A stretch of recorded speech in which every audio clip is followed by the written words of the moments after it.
Y254. Imagine.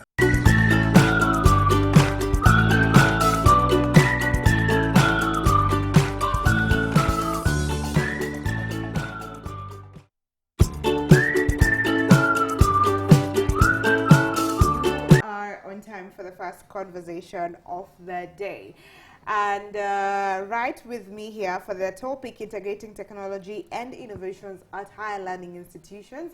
As I told you, we have been joined by the Director of Research, Innovation and Postgraduate Studies at Zetech University, that is Esther Mwangi, and just next to her we have a fourth-year computer science student.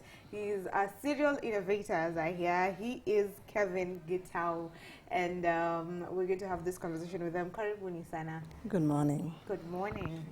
All right, let me start with you, Esther. Maybe you can tell us a little bit about what you do with the title that you have at Zetech.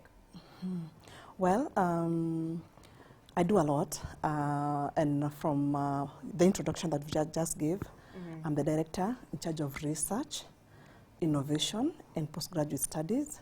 What we do is promote research and innovation, create an environment that is conducive for the researchers, for the students, for the faculty to research and innovate. And we also support our postgraduate students through their research work to graduation. Oh, wonderful. Amazing work you do there, especially with where Kenya is geared towards. You know, you're doing a good job at Zetech. Let me come to you, Kevin. What is it that you're doing?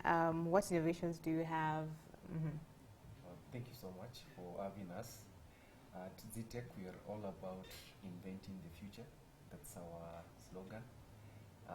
Like you mentioned, I'm a final year student pursuing computer science at the Mangu campus. We also call it Technology Park. Okay. So we are very technological university. So at Zetech, we have a very vibrant student community, especially for those pursuing tech-related courses. And we have what we call the iTech Club, which is a community of all students pursuing technology. And personally, together with other friends, we have come up with several innovations. So one is called AirSafi or AirSafi. So it's a air quality monitoring system. So we noticed that in our communities we have sensitive groups, people who are maybe asthmatic and might be triggered by air pollution, and so we have created a system that monitors the environment around us. It's able to give you warnings, and advise you when you're going outside. So if you belong to a particular sensitive group, it can recommend that you wear a mask. Okay. Yes. Okay, that's profound, and that's in the health sector. Exactly. Okay, what other innovations do you have? Because you said you had plenty. Yeah. Oh, before I come to you with that, let me just engage Esther a bit. For you, Esther, how is it that Zetech has decided to, or why is it that Zetech has decided to have a special focus on empowering the students towards innovating, towards researching, and all that? It all boils down to our strategic plan, where we want to be a leader in the innovation space, and we put enough strategies to help us drive the innovation agenda, not only at the university, but also in the country and in the region. Towards that step, we established an innovation hub. It's called IZ Hub, where we are able to identify talent among students. We are able to incubate them, mentor them, and give them resources or provide them with the resources that they need to be able to bring their innovations to life. As a university, we are establishing a technology park, and what that means is that it's a park that hosts innovations or and leading from that are in different sectors.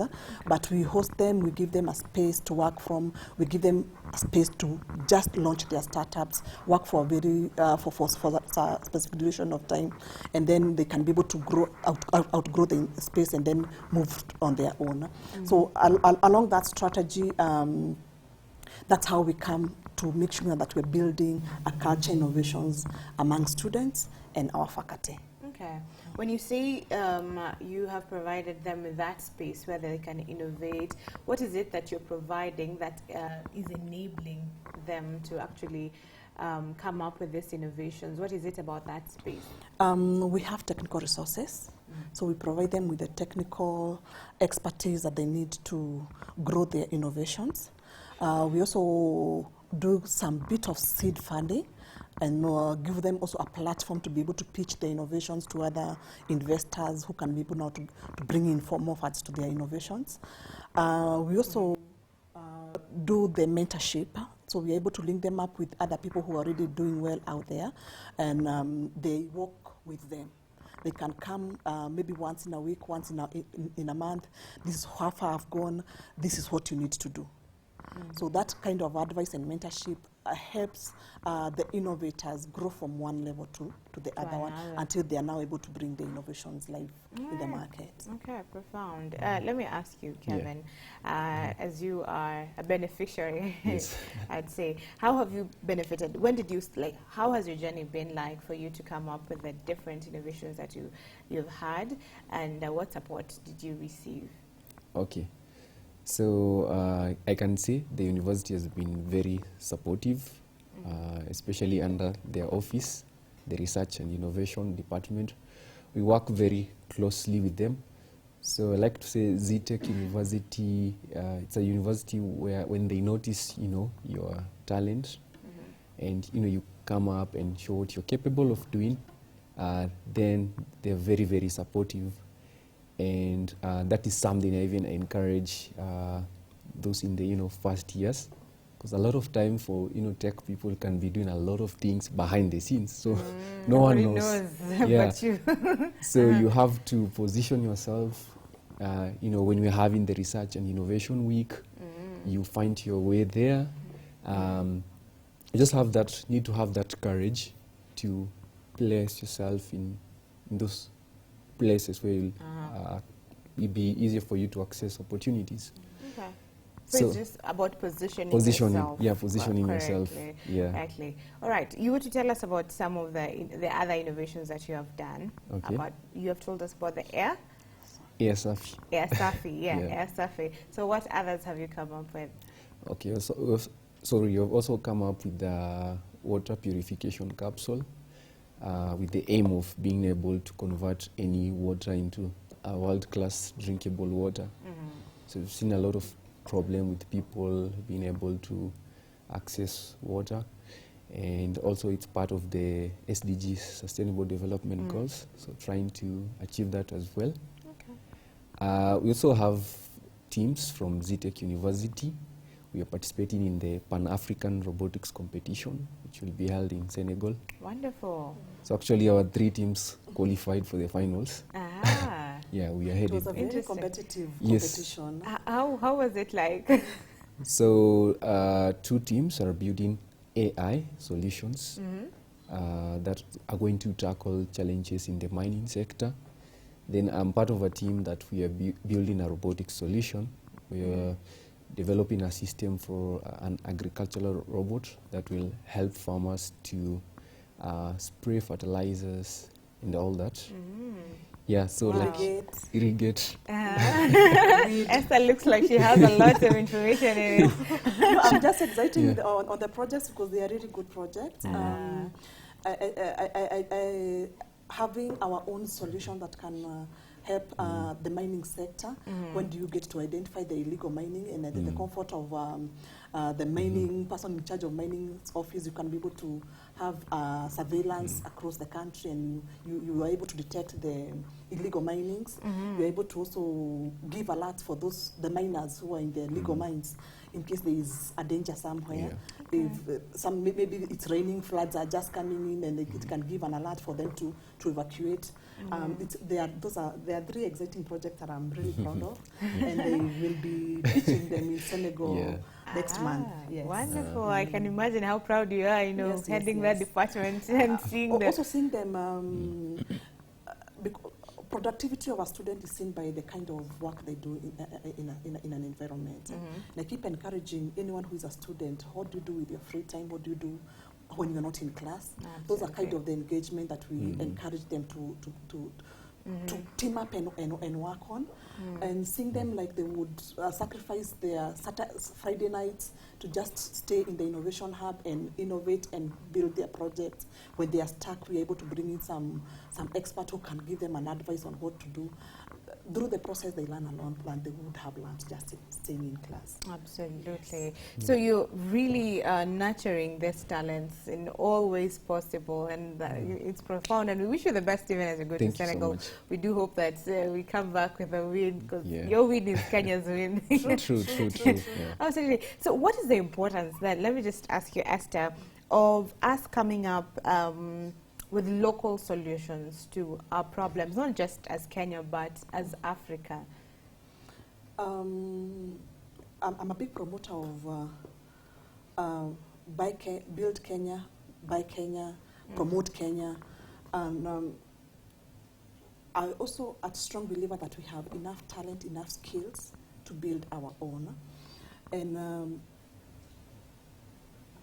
the problem of youth unemployment is because we're not able to tap on their skills. The skill set is there, but we're not able to tap on their skills. And for us to be able to, we are creating for us to create a sustainable economy for ourselves. Then we must see what do we need to put in this youth so that they are able to build their own startups, feed from their own startup, employ others to work in their own startup, create employment for others, and creating that pipeline can only be if we are very intentional on the programs and the mentorship that we give them and the environment that we create for them. So I believe that the youth are the next, or are currently the building block for our economy. If we are able to give them the best, they are able to turn this country into a very stable economy. Absolutely, I totally agree with that. And I just want to ask you, Kevin, because you're coming from a place, you're in the you're finishing, right? Yes. Last final year. So you're coming from a place where you have been well incubated, going out. I believe that now you'll not have access to the lab, I believe, the space. Now, what plans do you have even after you finish? Okay, so you said they'll be out of the lab, but in fact I'd reach out to them. There's a chance to assist, because I also strongly believe in mentorship.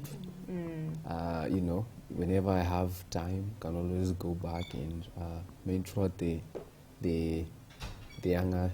Upcoming. Yeah, upcoming. Yeah. The upcoming ones, the upcoming innovators. Okay. But in terms of the way forward, I'm working with a friend on some innovations, more of like a startup setting. But I also do a lot of science and technology mentorship across the country. Okay. At the same time, I'm also, each year, I'm together with some other tech enthusiasts, we are tasked with recruiting a national team to represent our country, Kenya, in an international robotics competition. So I'm also working on that, so I'll be engaged in that for the rest of this year. Wow. Yeah. It's impressive, you know, how much... He's also taking a national team too? Panama. Panama. Yeah, competition is called First Global.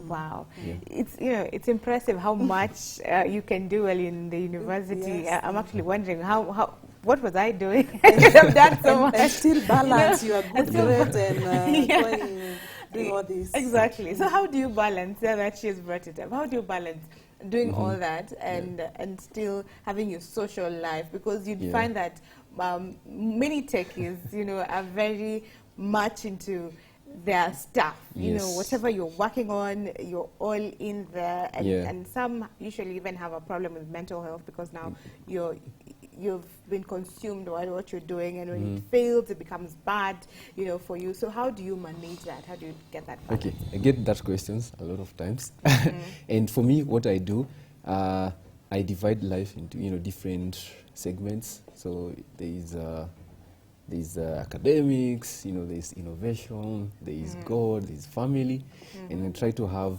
goals for each category. So I always review that.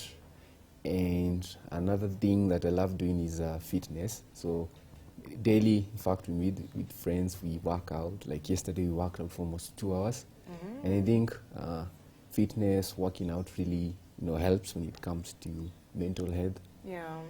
So I would say just being able to categorize your life to different segments, and you're taking care of each part. So in terms of family, you have some goals. Balance. Meeting friends, going out, and all that. Yes. Okay, that makes a lot of sense, because you have a lot, but just you can't be consumed. Getting that balance is a good one. Yeah. All right. To you, Esther, you have said that the youth are the driving force behind the change that we want to see. The employment that we want to be created, because a lot of youths are unemployed, but they have the potential, right? So some people have the perception that only people who do IT, computer science, are the ones who can come up with some brilliant innovations. Not everyone is endowed with that, the knowledge and the ability to pursue such courses. Now, what can you tell people who are doing humanities, but they have ideas, they have solutions? How can they go about it? Well, it's been really difficult to demystify that myth that IT is innovations, and we've been trying to drive a movement. So anytime we have Ideas Festival, we have design thinking. We will do sessions specifically for people in humanities, so that they're able to understand what can they innovate around. It's not necessarily tech. We're also looking for collaboration. When he says that they're innovating about hewa safi, but who is the air quality person there? Who is able to know which diseases have these categories and such. So we bring on board people from nutrition, we bring on people in the hospitality. They work together in collaboration. That way they are able to leverage on each other's strengths and skill as they build an innovation together. When the people in the other areas, they have an innovation that needs a tech solution, we're able to put up a call who is interested in working on this project, and you'll be amazed people show up to volunteer to build a solution for the other a tech solution for those other people who are not necessarily in the tech space. But we work together as a family. We collaborate, ensuring that we are able to also tell them your innovation or whatever you're thinking is not innovation is actually innovation. Even coming up with a new menu, it's simply innovation. So, there is a lot of demystification we have to do about this innovation, but it's been steady. It's been a slow. It's been slow bringing them on board, but slowly they are understanding. They're coming up. And actually taking over. Taking over, because also last year we had another team that is innovating around Kibra that won a global award. And they were just having a jiko, whereby the youth can come cook their mandazis and go and sell, come cook your chapati and go and sell, or you don't have to cook in your house. Here is a community jiko, just come cook and go home with your food. And that's innovation. You're empowering people. Wow, it's amazing. What she said, working in teams, collaborating, how is that for you as a techie? For others, you'd find that they work, prefer working solo, you know, but what benefits do you have going all in with the team? Someone to do this, to code, you do this. If you're the founder, yes, but you don't do everything. Okay, so I think in tech there's no escape. You really must work in a team to build solutions. It can be sometimes tedious working alone. Let's say you're building a website for an enterprise. You need a team to do that. So for us in the tech space, collaboration, teamwork is a skill that we must learn. And like you mentioned, with a lot of tech people, can be introverted and a bit shy. But in the university, also we've been having what we call weekly roundtables. just set up a platform where give people a chance to learn how to express themselves, to speak, and over time they gain that confidence and can work in a team. So sometimes it's about being put in uncomfortable situations. You have to survive. You just no other choice. No other And choice. that helps. Okay, Yeah. for techies who are starting, the startups, Yeah. people are just starting up.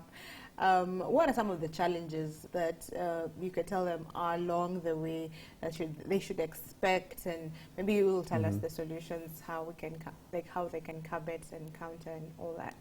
All right. For me, I think one of the biggest challenges right now is you can't be overwhelmed. You're talking about AI, there's big data, there's data science, there's robotics. So right now, in terms of tech, you can be overwhelmed, and you can find yourself easily jumping from one place to another, and you end up not, at the end of the day, you've not mastered one skill. So the biggest advice I can say is don't be overwhelmed. Just know what you're really interested in. Just learn one thing at a time. If it's machine learning, just give it time first. Don't start to study machine learning.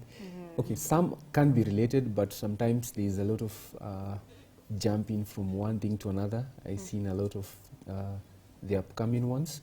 Just focus on one, master it to be easier to understand the rest. The next one. The next one. Okay.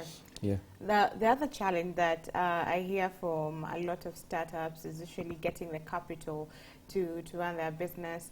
You find the other day, recently, I heard some innovators and they've come up with a smart bin. So it's in the circular economy, really helping and all that, but they need a better system and they need money for that. So that's a challenge for many people. So what would you advocate for, even as someone, if people come up and do such projects, great teamwork, but then you just have your own resources, the three of you, and you need more money. Zetech, has the advantage. Zetech has the advantage of giving students seed funding for the students who are there, but for other universities maybe, or others who are not even in the universities, how can they go about it? Okay, that's a good question. So different approaches. So number one, try to look for a mentor or mentors, people who are already in the game. They really help because they have the networks and they can tell you about look for this grant, apply for this grant. So that's one. Number two, it's also being intentional. So myself, what I do, sometimes I get just to the internet and I'll be very specific. You'll find me searching for some very specific keyword like opportunities for innovators in Africa. And whatever pops up, it just go through it. Over time, now of AI, the search engines will now automatically start recommending such opportunities to you. Yeah. Okay. So another one is attending events. That's a chance where you get to network. Yeah, and you'll unfortunately we have some opportunities that might not be in the publicized. You might be in an event. It has happened to me a couple of times. You just meet someone and someone wants to invest. Yeah. Oh, you're working on this. We can work together, and that's how you get the support. Wonderful. Yes. That's very Something helpful. we also do to support that is that we coach them to pitch. We do pitch coaching, especially if you go through the incubation program at the university. By the time you're finishing the program, you can pitch actually to anyone for investment into your startup or to your innovation. Okay. Along the way, we are able to advise. There's someone who is probably innovating on a place which they know and we know they can never get to see it move in the market, and we are able to recommend them on how they can be able to license it out for commercial, so they will go back and focus on something else when they are able to keep earning from their initial innovation. So we license out for someone else to go use their innovation, while they pay levies to the innovator. So there are many ways to ensure that the innovation don't lie on the shelves or don't just sit at the innovation hub. The other thing is, sometimes we have students who are innovating on some ideas, which we know if they are incubated by somebody else, they will definitely get the funding there. So we are working with partners, who is someone in the circular industry. We know we can send them to this incubation program, and they are able to. So having those collaboration with other partners ensures that most of the innovation don't lie, but they get people who can hold their hand on to the next levels. Wow, wonderful. What happens during this incubation program? A lot. Number one, we do a call for people to apply to be incubated in the program.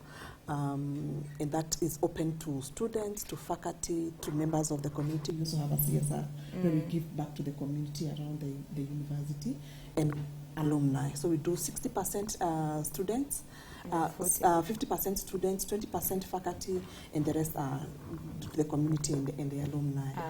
So once you are onboarded, of course, it's a thorough process to ensure that we are only onboarding very serious innovations.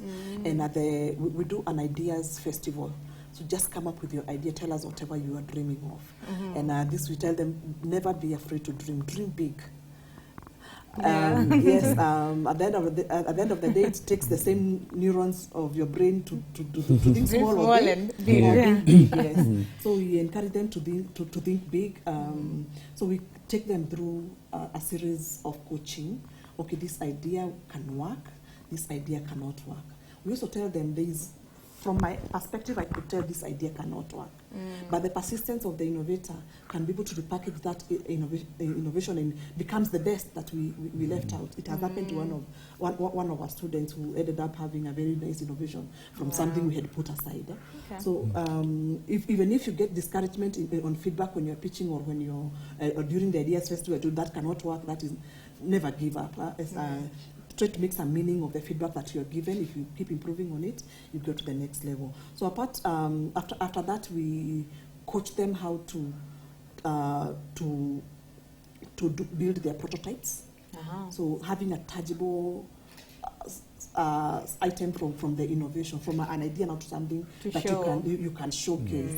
That is the next. So we work with them to make sure that they're able to build their prototypes. It could be someone who doesn't have who is having an idea of a tech solution, but they cannot do tech. So we encourage them from the iTech community, get someone who we can onboard. And like I was saying, we would float a call, and many people you would be left now figuring who do I want to work with? Who is the best person to work with? Yeah. So that kind of collaboration and team and really works well for our incubation program.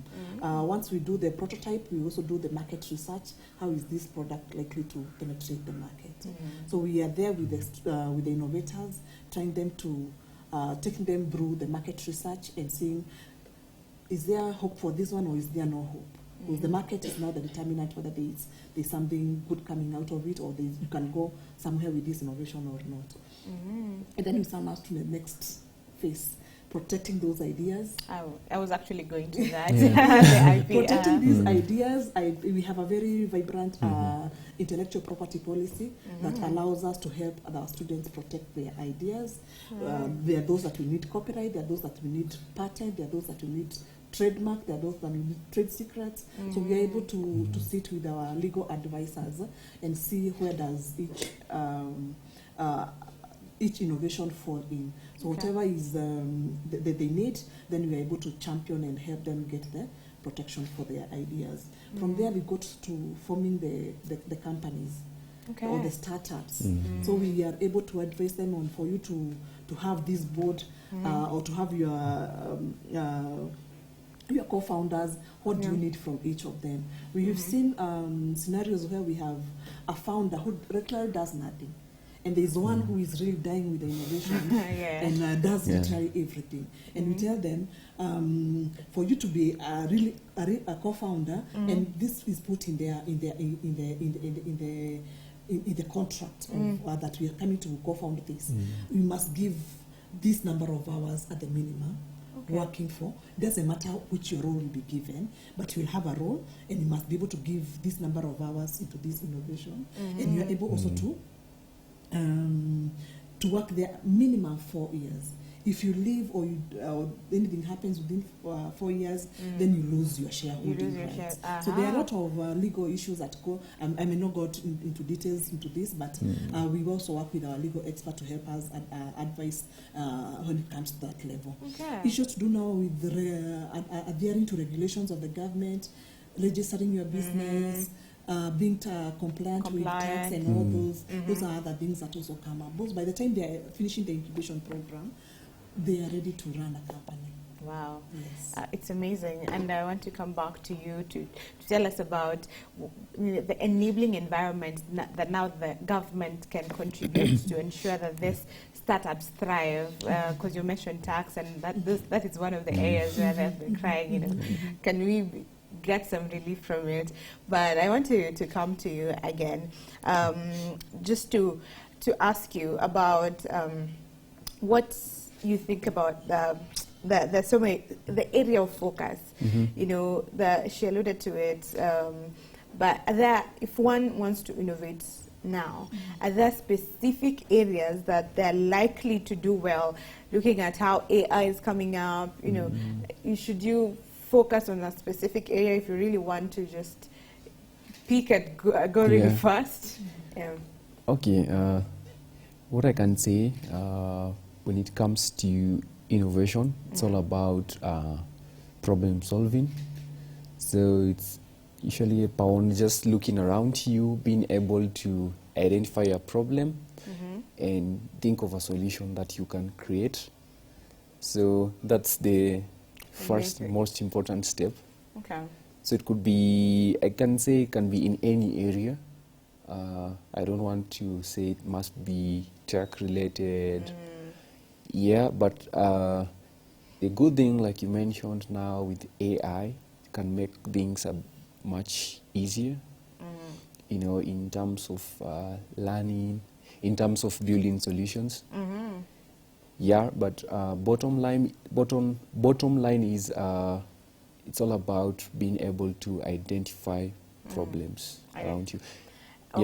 And for around innovators, when is it, just like any entrepreneur, I think it cuts across, you might have started an innovation and you were really passionate about it, but it's not working. When do you know that it's time to leave this and try something else and maybe come back to it later? But when do you just know that let me just leave this for now? I think it really depends on the motivation. Sometimes I've done projects just for fun. And sometimes you're doing them with that entrepreneurial mindset. So I think if you're on that journey of you want to launch it as a business, then that is needed for you to know whether the idea is viable or not. And again, I can say you have to pitch it to a few people. Just get feedback. I think that feedback it's very important. If you're looking at it from that perspective of entrepreneurship. So it's good to get feedback and from experienced and genuine mentors. Then they can advise. Because for most innovators, you can have a couple of innovations and maybe idea 1 does not work, 2 does not work, but 3. You'll find that 3 will work for you. 3 will work. So it's very important to have mentors and belong to a community. That's one thing that I'm really getting from this conversation. Let me ask you, Esther. You said for people who want to, people pitch to belong to such spaces and be incubated, as even students from Zetech would be pitching at some point. What is it that you look at that sets apart a serious innovator from an unserious one? Because you said it's a vigorous process where you only go with the serious ones. So what is it that makes one serious appear to be serious? Or One, we really promote social innovations, and because they're innovation that you're almost sure that they cannot go wrong. There's already like a ready market for the social innovations. But despite that, there are social innovations that also cannot see the light of the day. So we look at when they are pitching, they do like, what do they need to come up with this project? Is it financially viable? Is it something that can be afforded by anyone, or they're just also dreaming too big? We also look at the market. Have they done the market research? What's the market like? Who are their competitors? You could also be coming up with an innovation to compete with someone who probably you may not be able to compete with. And those are the kind of things that now we say you need to pitch your idea to this bigger competition that they can buy it. You can buy it. We also look at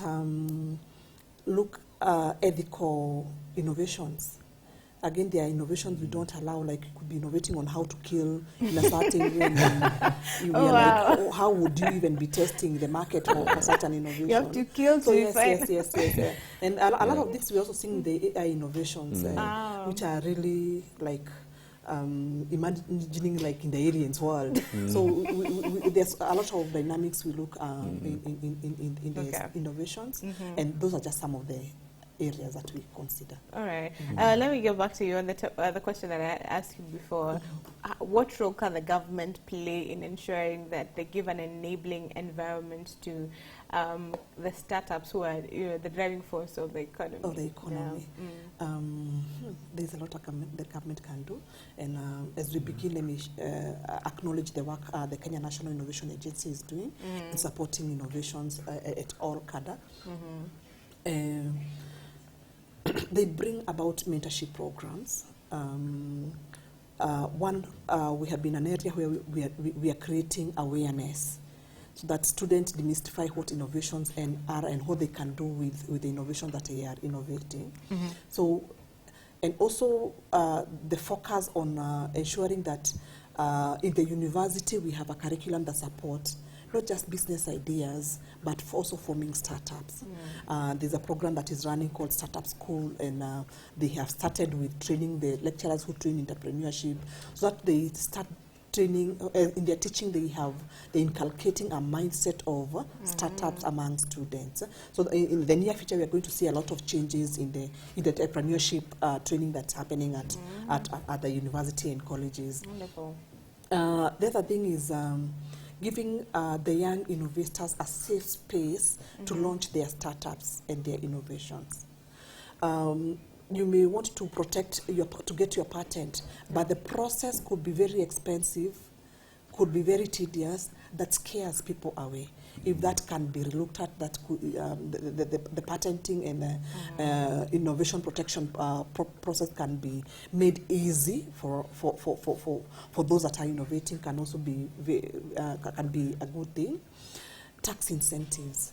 Let them have like 5 years operating without even paying any taxes, just to. Right now, we call it some kind of sandboxing. They give them a space where they can try out their startup without a lot of interference with the taxes. Exactly. And that can really give them a space to now see whether this is a startup that can go to the next level. And can be a startup that is bringing a lot of revenue later to the government. To the country. Yes. And don't you touch that dial, cause And I want to continue with this, but we're pressed for time, and hopefully we'll have another discussion on it. But just to engage you one last time to speak to an upcoming startup or a startup out here who isn't quite believing in themselves and in the innovation that they have. And I also allow you, Esther, to give your final remark on the same. This is your camera for both of you, and you can speak to them as you share your social media handles or whatever you want to share. All right. Yeah, thank you so much. What I can say and I like to say is have a global mindset. and that entails just having basic info like statistics. You have to know what's the African population, how many counties do we have in Kenya. It's very important to have such to have such information. All right. I'm back with as some an good news. innovator. As I said earlier, It really I'll helps repeat. when you're building your solutions, so that you have an idea of numbers and you can justify, is this really a problem? If you're talking about water and sanitation, for example, who is being affected, what's the percentage? Investors like to hear these numbers. Okay. They like you to have such information. You have to be up to date with what's the latest information, what's trending, and believe in yourself and just keep on doing what you're doing. Absolutely. Yeah. Thank you very much. Thank Do you want to share your social media handles? Or your Okay. techies are not on social media? No, I'm on social media Okay. at Give Techie, that's Instagram. The robotics group, there is First Global, FGC_Kenya. Yes, Awesome. you'll find us there. Thank you. Thank you very much, Kevin, once again. And to you, Esther, what is your closing remark? One is building a culture of innovations is the only sustainable way to make sure that we have a secure future. To the youths, do not be afraid to innovate. Do not be afraid to think big. The world is not just waiting for you. It's being shaped by those that are bold enough to innovate, create, and bring out and build products that will shape that future. So, whatever you are, whether you come across failures along the way, you you have a lot of fears within you, have a way to overcome them, embrace the future with the boldness that deserve. Absolutely, I love it. Thank you very much. Your social media? Esther Mwangi, Instagram, Facebook Esther Mwangi, TikTok? No? TikTok we are getting there soon. TikTok we are getting there soon. I just in the generation those days we are still on Facebook, but we are coming. TikTok we are coming for you. Okay. And midday Esther Mwangi. Awesome. Thank you very much, Esther and Kevin. It's been a pleasure having you, and I'm sure our viewer have gotten a lot from this conversation. So we have been talking about integrating technology and innovation at higher learning institution, and just innovations in general and how you can get into that. I hope you've taken something from it. You've been inspired to start, and I've gotten tips on how to do that. I've been joined once again by Esther Mwangi, who's the Director, Research, Innovation and Postgraduate Studies at Zetech University, and fourth-year computer science student Kevin Gitau, who's a serial innovator. And right about now, we're going to take a short break, and then Brian Sakwa will be joining you for the next conversation. Stay with us.